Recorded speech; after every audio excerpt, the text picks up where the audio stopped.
Welcome to another tutorial on C++. This one is going to be on pointers. So why listen to my tutorial of pointers if there's already a gazillion out there and a zillion tutorials? And it's kind of like that for all of these things I'm talking about with C++. It's not like I'm the first or certainly the last to make a tutorial. But I guess, I don't know, I'm hoping you guys just like my voice, I guess, at this point. And I'm going to explain it in the simplest way I know how from a beginner perspective. And hopefully that helps someone out there because these can be a little bit confusing, but also they're pretty simple. So I'm just going to tell you it in my own way. And hopefully that is enough to make a difference and make this video stand out a little bit. Alright, so first of all, let's just open up a file. Pointer tutorial. And I'll just open this up with Visual Studio Code. I know, I changed the background on my terminal. It looks like a Mac one or something.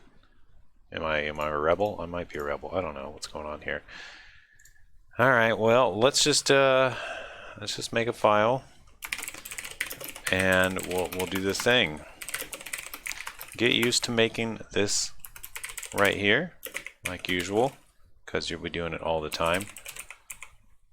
And save us a main.cpp. We're also going to do another new file and do a make file like usual.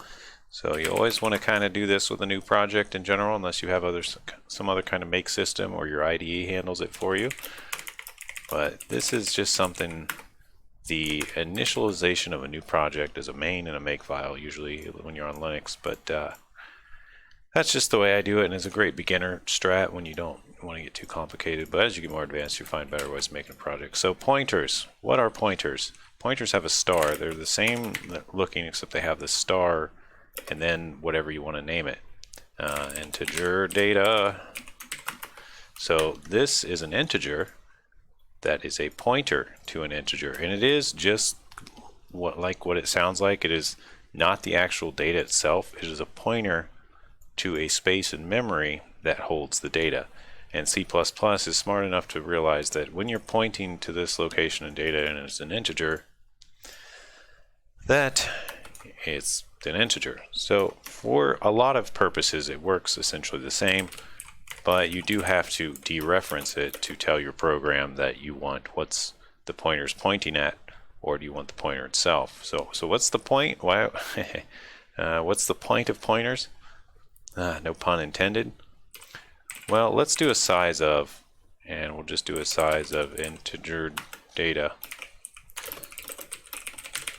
And let's run this. So what's the size? Remember, the size of an integer is 4 bytes, right?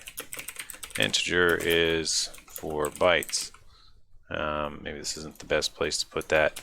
What tutorial are we on? I kind of lost track. Are we on 15? I might be wrong. Pointers and the point. Okay, good enough. Integer data. Okay, we'll call this one pointer. So there we go. We have an integer data, just integer, and this should be 4 bytes. However, a pointer, how big's a pointer? Let's find out by just doing a size of operation on it. So we'll do a make.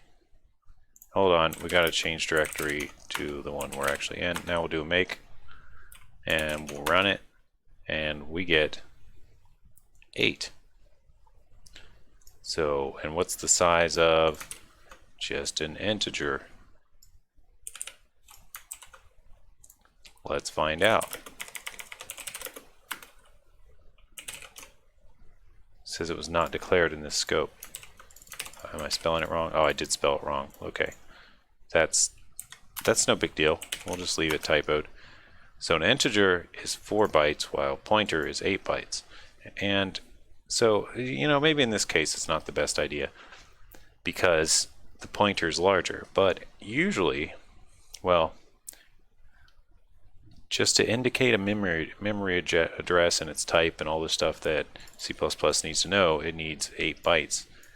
And while that's more than some of the smaller types, it is a lot less than the larger types. So if you have a giant array or a giant vector of something or a huge class that you've built on your own, you can make a pointer to it, and it will always be 8 bytes to point to that memory. And this is great for passing around because you don't want to necessarily pass around giant pieces of data. So there's that sort of advantage. And you can dereference it too. So let's delete these and let's just work with our pointer here. So if I put a star in front of a pointer, it dereferences it and tells it to just look at the data.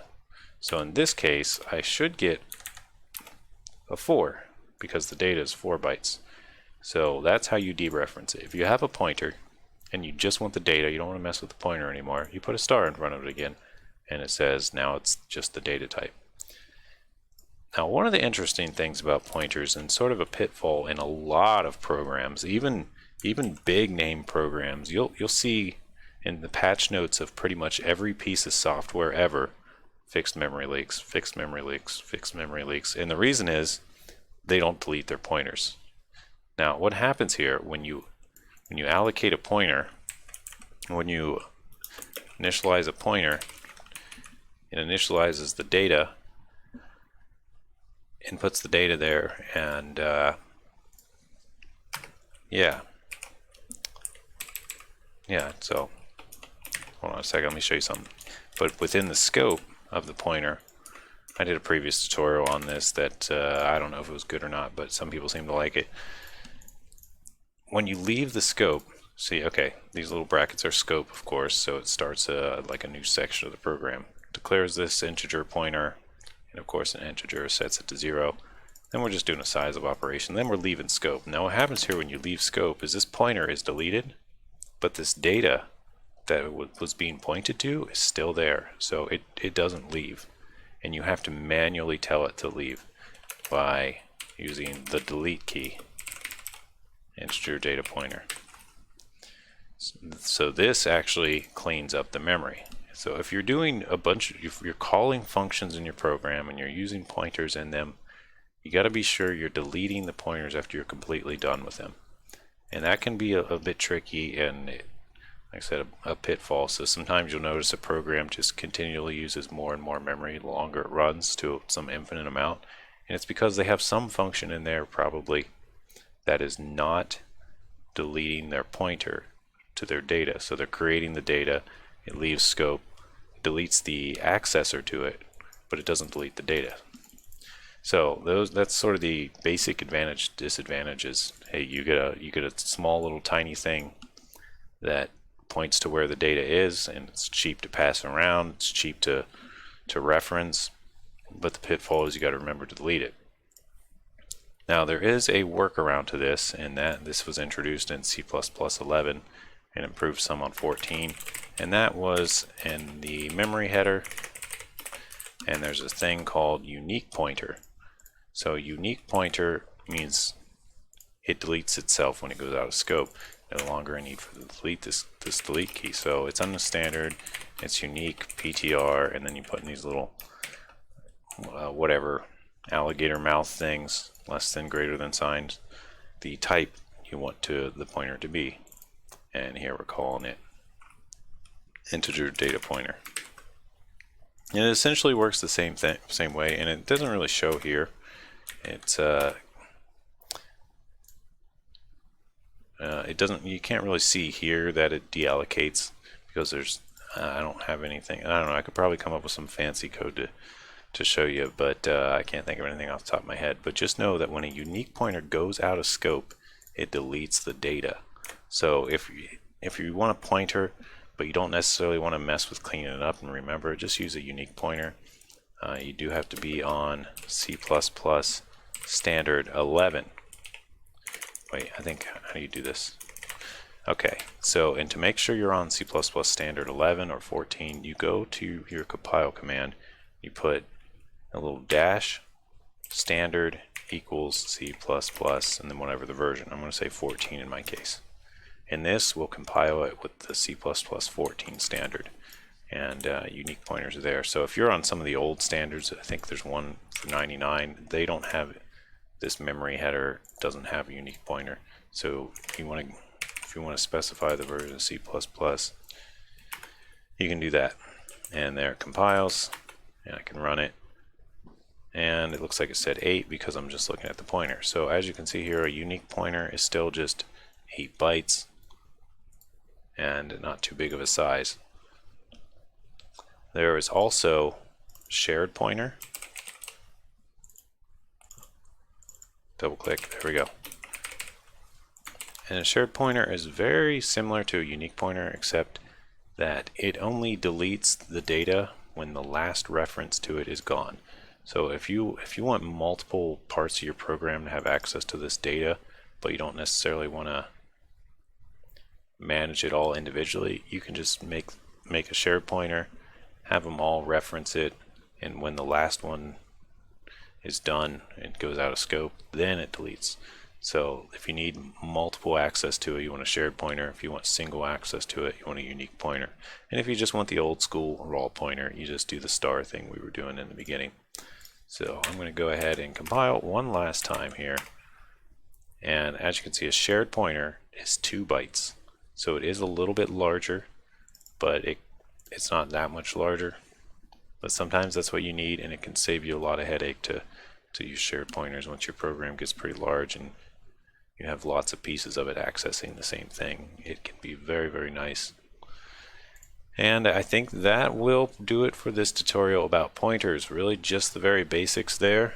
If you want to learn more, I highly recommend looking up shared pointers, unique pointers, and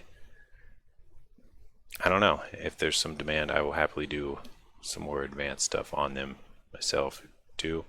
Let me know if you have any questions.